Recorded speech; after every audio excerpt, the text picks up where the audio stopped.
Benjamin laissa tomber l'arbre à oranges vide et s'agenouilla près de la tombe. Le sol était frais sous ses paumes. « Maman, murmura-t-il d'une voix tremblante, tu me manques. J'essaie, maman, mais c'est dur, trop dur. » Les larmes coulèrent alors, chaudes et incontrôlables. Il rattrapa le temps perdu, serrant la terre sèche comme si elle pouvait, d'une manière ou d'une autre, ramener sa mère à lui. « Je ne comprends pas pourquoi Dieu vous a enlevés, toi et papa, loin de moi. » Il a vu que sa tante Kim ne m'aimait pas. Elle me battait, maman, elle me fixait. Je ne voulais pas rester avec elle encore une fois, je voulais venir te voir.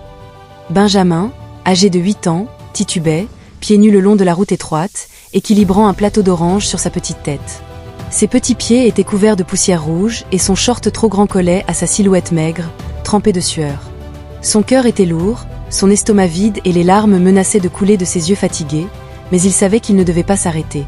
La voix dure de tante qui me résonnait dans sa tête. « Benji, si tu reviens sans tout vendre, tu pars sans manger. » L'estomac de Benjamin ne se tordait pas de faim cette fois, mais de peur.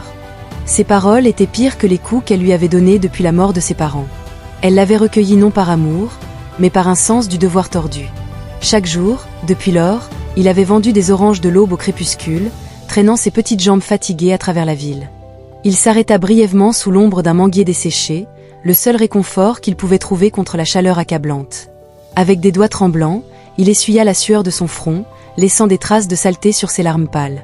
Le plateau sur sa tête lui donnait l'impression qu'une montagne l'écrasait, mais il savait qu'il n'avait pas le choix. Une femme passa, portant un pagne autour de sa taille, et lui lança un regard. Pendant un instant, Benjamin espéra qu'elle aurait pitié de lui et achèterait une orange, mais elle secoua simplement la tête et s'en alla rapidement. Orange à vendre, des oranges sucrées. Sa voix était faible, à peine plus forte qu'un murmure. Personne ne s'arrêta. Les rues étaient trop animées, remplies de la vie de la maison dont Benjamin ne se sentait plus parti. Les souvenirs de ses parents le hantaient à chaque pas. Son père, un charpentier, avait été son héros. Benjamin avait l'habitude de s'asseoir à ses côtés le soir pour le voir façonner le bois en de belles formes. Sa voix grave, remplie de rire, résonnait encore dans son esprit. Mais un jour, une toux persistante l'emporta, laissant Benjamin et sa mère seuls. Sa mère, sa douce mère, avait travaillé dur en vendant des arachides au marché pour s'assurer qu'il avait de quoi manger et une chance d'aller à l'école. Il se souvenait de son étreinte chaleureuse, de la chanson qu'elle lui chantait le soir et de l'odeur des haricots frits qui s'accrochaient à ses vêtements. Mais la vie lui avait été cruelle aussi. Juste un an après la mort de son père, elle tomba malade. Benjamin la regardait, impuissant, devenir de plus en plus faible, ses yeux vibrants s'assombrissant jusqu'à se fermer pour toujours. Il n'avait pas pleuré le jour de son enterrement. Non, il avait été trop choqué, trop brisé pour verser des larmes. Mais maintenant, chaque larme qu'il n'avait pas pleurée semblait couler librement, se mêlant à la sueur et à la saleté sur son visage alors qu'il marchait péniblement le long de la route. De belles choses à vendre, sa voix craquait à nouveau. Un homme à vélo s'arrêta finalement et lui tendit quelques pièces froissées en échange de 3 oranges. « Oh merci, monsieur », Benjamin chuchota en s'inclinant légèrement, mais l'homme ne le regarda même pas. Le soleil descendait dans le ciel quand il vendit enfin la dernière orange. Un soulagement l'envahit, mais ce fut de courte durée. Il savait que l'argent qu'il avait ne serait jamais suffisant pour tante Kim. Elle trouverait toujours de quoi se plaindre, toujours une excuse pour le punir. Il commença la longue marche vers la maison, ses jambes lourdes d'épuisement. En passant devant le cimetière à la limite de la ville, il ne prévoyait pas de s'arrêter. Il savait que tante Kim serait furieuse s'il revenait tard, mais son cœur souffrait trop pour continuer à marcher. Quelque chose en lui le tira vers le petit monticule de terre où elle reposait. Benjamin laissa tomber l'arbre vide et s'agenouilla à côté de la tombe. Le sol était frais sous ses paumes. « Maman, murmura-t-il d'une voix tremblante, tu me manques. J'essaie, maman, mais c'est dur, trop dur. » Les larmes coulèrent alors, chaudes et incontrôlables. Il se pencha sur la tombe, s'agrippant à la terre sèche comme si elle pouvait, d'une manière ou d'une autre, la ramener à lui. « Je ne sais pas pourquoi Dieu t'a emmené, toi et papa, loin de moi. » Sanglotant, il ajouta, « Tante qui ne m'aime pas, elle me bat, maman, elle me fixe. Je ne veux plus rester avec elle, je veux venir te retrouver. » Le vent se leva légèrement, soufflant les feuilles des arbres voisins. Pour Benjamin, c'était comme une douce caresse, comme si l'esprit de sa mère essayait de le réconforter. Il ferma les yeux, sa silhouette mince tremblant à chaque respiration. Les mots autour de lui semblaient s'estomper alors qu'il imaginait sa voix, son rire, ses bras autour de lui. Dans son esprit, elle était à nouveau en vie, lui souriant, lui disant que tout irait bien. Mais la réalité était dure et le vent se calma vite, ne laissant que le silence oppressant du cimetière. Benjamin s'assit lentement, le cœur lourd à l'idée de devoir retourner chez tante Kim. S'il restait trop longtemps, elle le frapperait à coup sûr. Il essuya ses larmes du revers de la main et ramassa le plateau vide. « Maman, je reviens demain, promis », sa voix à peine audible. « Je te dis tout, je t'aime. » Alors qu'il se tournait pour quitter le cimetière, son estomac grogna bruyamment, lui rappelant qu'il n'avait pas mangé de la journée. Il serra son ventre en essayant d'ignorer la douleur. La route du retour s'étendait devant lui comme un cruel rappel de ses souffrances sans fin. Il n'avait aucune idée de combien de temps il pourrait supporter cette vie, mais pour l'instant, tout ce qu'il pouvait faire était de continuer à avancer. Le cœur de Benjamin s'emballa alors qu'il s'approchait de la maison de tante Kim. La faible lumière de la lampe à huile à l'intérieur brillait, à travers les minuscules fissures de la porte en bois. Ses petites mains tremblaient alors qu'il la poussait pour l'ouvrir, le grincement assez fort pour annoncer son arrivée. Tante Kim était assise sur un tabouret en bois dans le coin de la pièce, en train de peler des ignames. Ses yeux, perçants, tombèrent immédiatement sur lui. « Où étais-tu » demanda-t-elle d'une voix qui coupait le silence comme un fouet. « J'ai vendu toutes les oranges, tante », bégaya Benjamin, en tenant les billets froissés qu'il avait gagnés. Ses jambes semblaient faibles sous lui. Elle lui arracha l'argent des mains et le compta rapidement. « Et tu appelles ça de l'argent ? Si plat !» Sa voix était pleine de dédain. « Tu penses que je t'ai envoyé juste pour ramper ici tard avec ce petit changement ? J'ai tout vendu, ma tante, l'argent est complet, » murmura Benjamin, sa voix se brisant.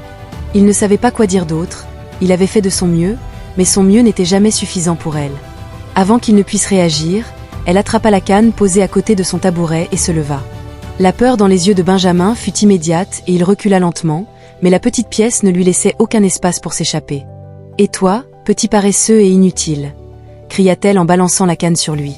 Le premier coup atterrit sur son dos, tranchant et douloureux. Il cria, mais elle ne s'arrêta pas, encore et encore. La canne frappa son corps fragile, chaque coup le poussant plus près de la limite de sa force. Au moment où elle s'arrêta, Benjamin était sur le sol, replié sur lui-même, son petit corps tremblant de sanglots silencieux. Tante Kim jeta la canne de côté et cracha par terre. « Va au lit maintenant, » dit-elle, « et ne pense même pas à manger quoi que ce soit ce soir, enfant inutile. » Benjamin n'osa pas discuter. Il avait appris depuis longtemps que protester ne ferait qu'empirer les choses. Il se releva lentement et alla se coucher dans le coin du salon où il dormait habituellement. Il n'y avait pas de matelas, pas de couverture, juste le sol dur et froid. Il s'allongea, ses bras et mains s'enroulant autour de son ventre douloureux, et ferma les yeux, essayant de bloquer la douleur. Mais le sommeil ne venait pas. Son corps lui faisait trop mal et sa faim le tourmentait comme une douleur persistante qui ne voulait pas disparaître. La maison était silencieuse maintenant, à l'exception du grincement occasionnel du bois, tandis que le vent soufflait dehors. Il pouvait entendre tante Kim ronflant faiblement depuis sa chambre, un son qui le remplissait d'un mélange de soulagement et de ressentiment alors que la nuit s'éternisait. La faim de Benjamin devint insupportable. Il ne se souvenait plus de la dernière fois qu'il avait mangé un vrai repas. Son esprit se tourna vers la gentille voisine qui vivait à quelques maisons de là, une femme qu'il appelait Mama Esther. Elle avait toujours été gentille avec lui donnant parfois de petits morceaux de pain ou de maïs grillé quand tante Kim ne regardait pas. L'idée de manger était trop tentante. Il s'assit tranquillement, son cœur battant fort dans sa poitrine. Et si tante Kim se réveillait ? Et si elle le surprenait, en train de sortir discrètement ? Cette seule pensée lui envoya un frisson dans le dos. Mais sa faim était plus forte que sa peur. Benjamin se dirigea prudemment vers la porte sur la pointe des pieds. Il retint son souffle, ses yeux scrutant nerveusement l'intérieur de la chambre de tante Kim. Lorsqu'il atteignit la porte, il la poussa lentement, juste assez pour sortir.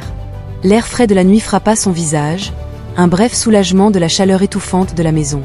Il courut aussi vite que ses jambes le lui permettaient, ses pieds nus claquant contre le chemin de terre.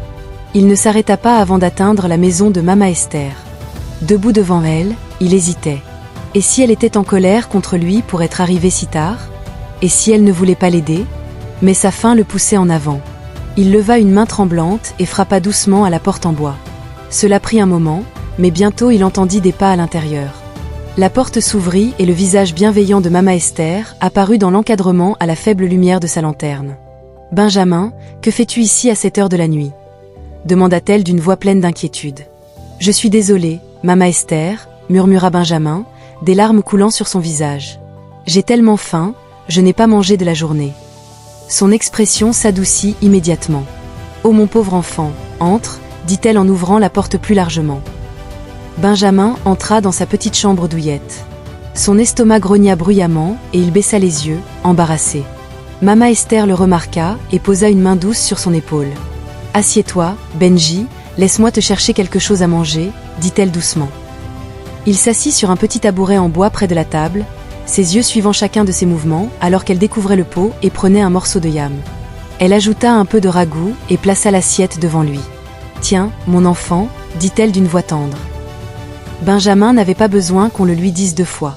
Il ramassa la nourriture avec ses mains tremblantes et commença à manger, des larmes coulant sur son visage tandis que le délicieux repas remplissait son estomac vide. Ce n'était pas seulement la nourriture. C'était la gentillesse, le sentiment d'être pris en charge, même si ce n'était que pour un instant. Maman Esther le regarda tranquillement, ses yeux remplis de tristesse. Elle avait vu comment tante Kim traitait le garçon, mais elle se sentait impuissante à intervenir. Pourtant, elle faisait tout ce qu'elle pouvait pour lui rendre la vie un peu plus facile. Quand Benjamin finit de manger, il leva les yeux vers elle, ses yeux rouges et gonflés à force de pleurer. « Merci, maman, murmura-t-il, merci beaucoup. » Elle sourit doucement et posa une main sur sa tête. « Et tu es toujours le bienvenu ici, Benji. Tu es un bon garçon et Dieu voit tes difficultés. Il te fera une voix, mon enfant. » Ces mots apportèrent une petite mesure de réconfort à son cœur douloureux.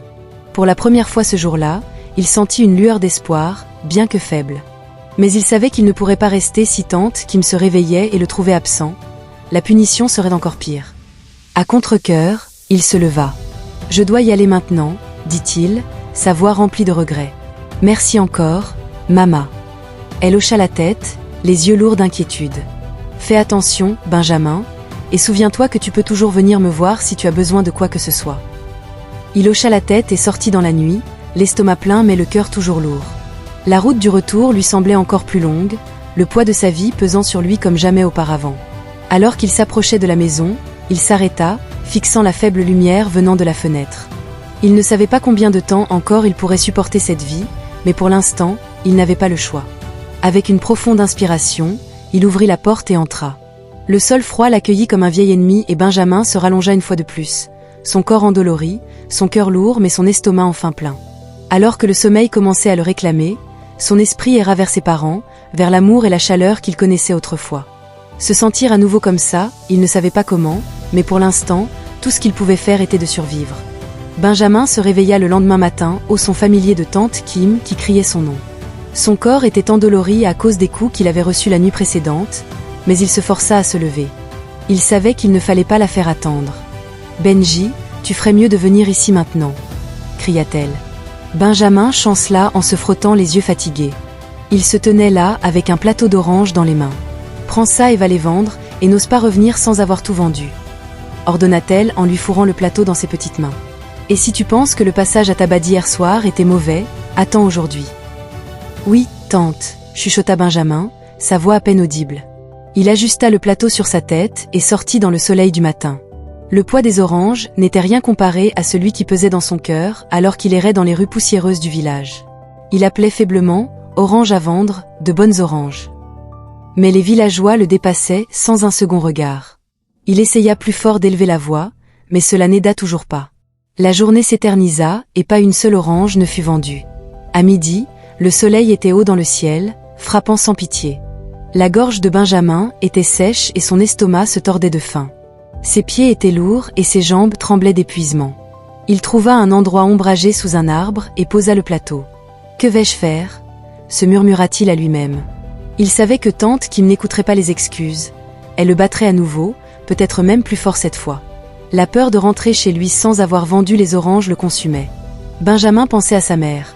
Il avait besoin d'elle, de sa chaleur, de son amour, de ces mots gentils qui le faisaient toujours se sentir mieux.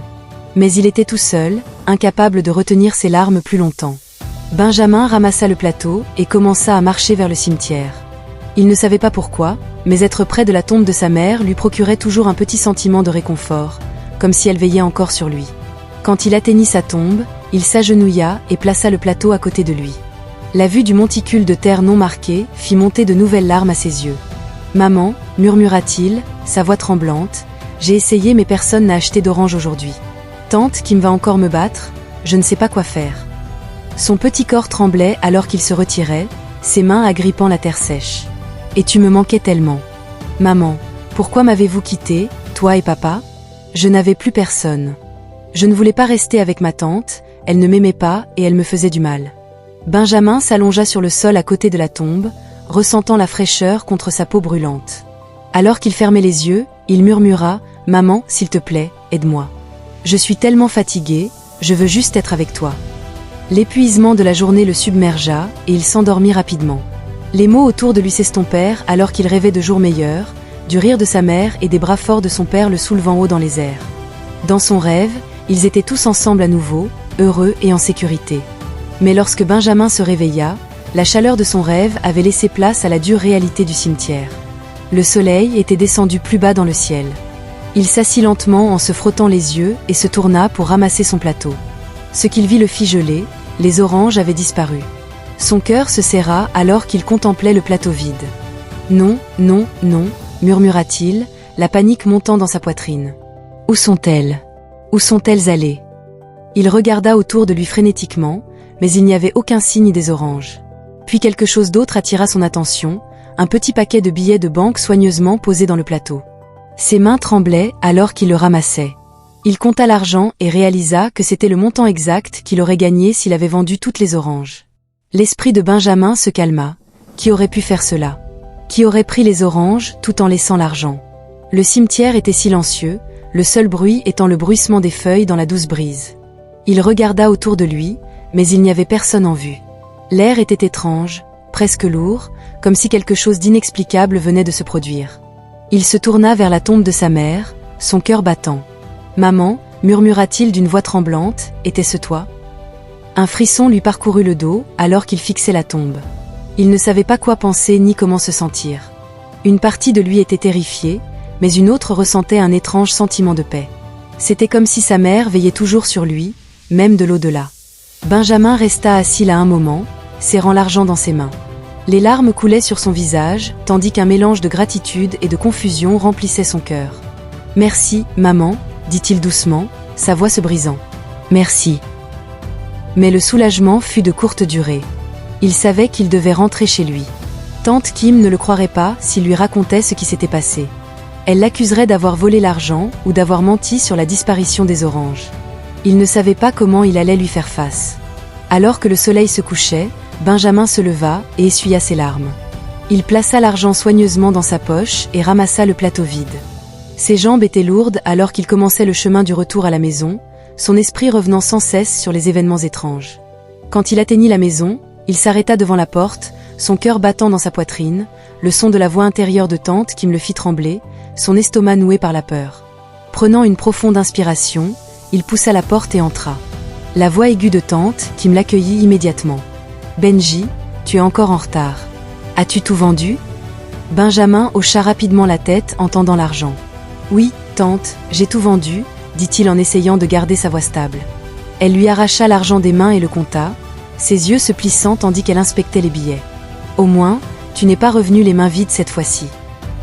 Maintenant, va nettoyer la cuisine, tu es inutile pour autre chose. » « Oui, tante, » répondit Benjamin, le soulagement l'envahissant.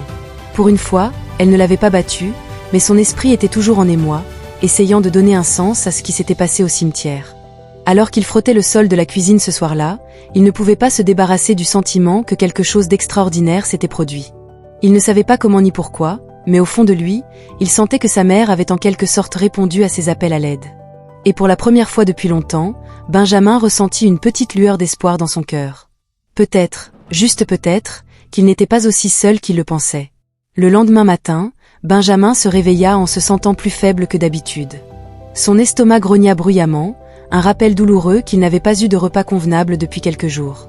Il avait du mal à se lever du sol dur, son corps lui faisant mal à cause de l'épuisement, des coups, de la faim et de la peur. C'était trop pour sa petite silhouette à supporter. « Benji, viens ici tout de suite !» cria tante Kim. Benjamin chancela en se frottant les yeux fatigués. Il se tenait là avec un plateau d'oranges dans les mains. « Prends ça et va les vendre, et n'ose pas revenir sans avoir tout vendu » ordonna-t-elle en lui fourrant le plateau dans les mains. « Et si tu penses que le passage à Tabadi hier soir était mauvais, attends aujourd'hui. »« Oui, tante » chuchota Benjamin, sa voix à peine audible. Il ajusta le plateau sur sa tête et sortit dans le soleil du matin. Le poids des oranges n'était rien comparé à celui qui pesait dans son cœur alors qu'il errait dans les rues poussiéreuses du village. Il appelait faiblement « Oranges à vendre, de bonnes oranges ». Mais les villageois le dépassaient sans un regard. Il essaya d'élever la voix, mais cela n'aida toujours pas. La journée s'éternisa et pas une seule orange ne fut vendue. À midi, le soleil était haut dans le ciel, frappant sans pitié. La gorge de Benjamin était sèche et son estomac se tordait de faim. Ses pieds étaient lourds et ses jambes tremblaient d'épuisement. Il trouva un endroit ombragé sous un arbre et posa le plateau. Les larmes coulaient de ses yeux. « Que vais-je faire ?» se murmura-t-il à lui-même. Il savait que tante Kim n'écouterait pas les excuses.